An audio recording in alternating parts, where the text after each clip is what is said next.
Hi guys, today I want to show you the story of Joseph and the coat of many colors. So first there's Abraham, then there's Isaac, and then there's Jacob. Well, Jacob had 12 sons, okay? And I don't know why it's showing backwards like this.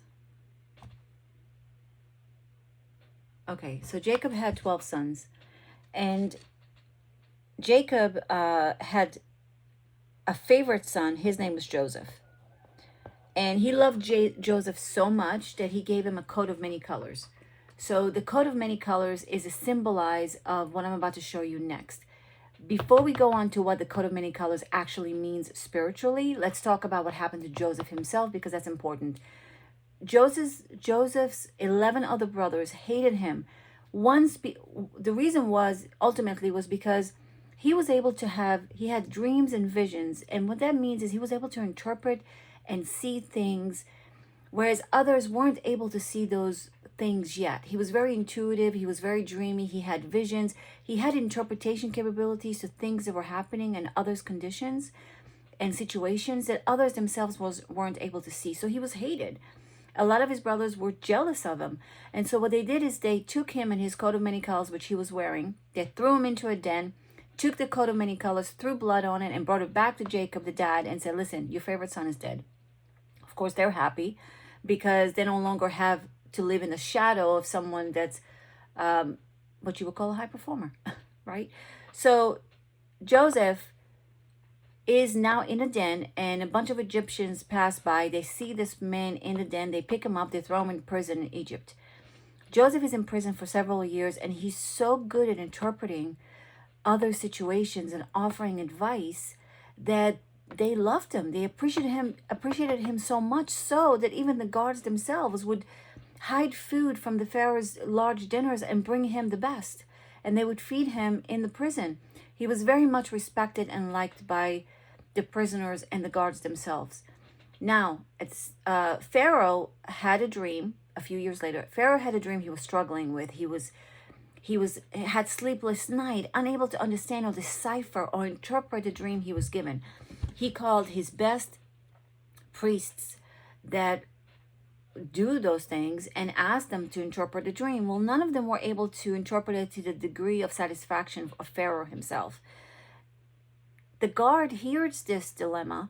He goes and gets Joseph. He knows his skill sets. He gets Joseph and brings him to the Pharaoh. The Pharaoh's dream was as follows: 7 fat cows and 7 really skinny, deathly looking cows. And he didn't know what that meant. Joseph interprets the dream to say that we are currently in 7 years of abundance, overflow of everything that can sustain us and is good. But there are 7 years that are coming that are going to have famine. And what we want to do is we want to prepare for those 7 years of famine during these times. Pharaoh made Joseph his right-hand man. Remember, this is a Jew person, Jacob's son, that becomes Pharaoh's right-hand man to advise him in any which way. I want to leave Joseph's story a little bit because it does go on to an opportunity where Joseph gets the opportunity to punish his brothers for what they did to him, but he chose not to. Maybe that's for a later discussion. But for now, what does the coat of many colors mean? So if you look at the... All right, that's not it. If you look at the coat of many colors, imagine this, and you've seen this before. This is a triangle, and a triangle is considered one of the most stable shapes that there are. And if you remember the Pink Floyd album cover, which they always tell us, they tell us in movies, they tell us everywhere, we're just not connecting the dots. So there's a white light that comes in that's refracted over here with 7 different colors. Okay, 1, 2, 3, 4, 5, 6, 7 colors. And there's one single white line that comes here and it gets refracted through the prism of that. Now remember, angles of refraction, angles, and angel, same things, right? So you could think of the guard as the angel of Joseph. God sent him to resurrect or to help Joseph. So the white light can be looked at as God because it's white. It's one, which is singularity, right? And the white light, which you can consider also pure, right? It comes through and it refracts into 7 colors. Now in Hebrew, and this is in layman's Hebrew culture, when you know somebody's lying or somebody's fake or inauthentic, we call them colored. Tzavua. And what that means is they're colored. Colored can be seen as the other side, which is many colors. So this is one to many. In programming, that's also a term. One to many. And this could be seen as the devil. Why? Because colors, we think we see colors, but there have been studies where they say that our brain takes frequencies, vibrations and energy, and then converts the frequencies to colors. You can look that up separately, but that is non-existent. It's illusion. So when you see all these people and they are colored, they are, as they say, of the devil, right? Because to be pure, you must be one. You must be authentic. You must be aligned in your thoughts, emotions, and then actions to have that alignment within you. Now, everybody has a difference of integrity. Integrity meaning to stay together, to not split. Just like Jesus says, be neither hot nor cold, I will spit you out. Be neither hot nor cold, because lukewarm, I will spit you out. So you have to take a position. You have to be aligned with who you are. Don't always ride the middle, because who are you then, right? You're not standing for anything. So that's the story of the triangle. Now, the same thing can be viewed from a Chinese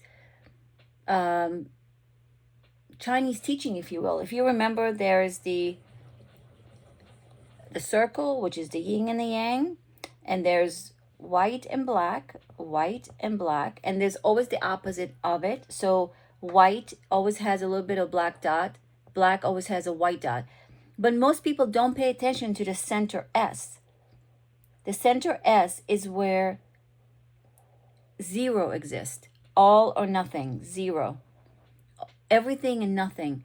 And so your job is to be aligned within yourself. You're always going to pull from the black and the white for whatever life throws at you. That's the whole purpose. This is God. The whole thing is God. The devil is within God. It gives us an opportunity to experience life in such a much more beautiful way. Think about it. If it was just God, just purity, would we have chocolate? Would we have sex? Would we, different types, right? Would we have all those varieties that the singularity, the whiteness, the pureness doesn't give us? So God is split himself into our ability to experience life in a colorful way, because colors are beautiful. But colors are within white, the white color. It has all colors, right? And so black is, for the devil, is the absence of color, the absence of white, the void, the ignorance, the chaos. But again, that's all still part of God. So it's not good or bad. It's a matter of perception. Which side are you looking at the prism from? Because everything has its purpose. So that's what I wanted to say about Joseph and the coat of many colors. If you have any questions, please leave them down below. My next video, I'm going to break down the twins in the Bible. Twins are everywhere. And so this is meant to talk about the story of you. The Bible is a story of you.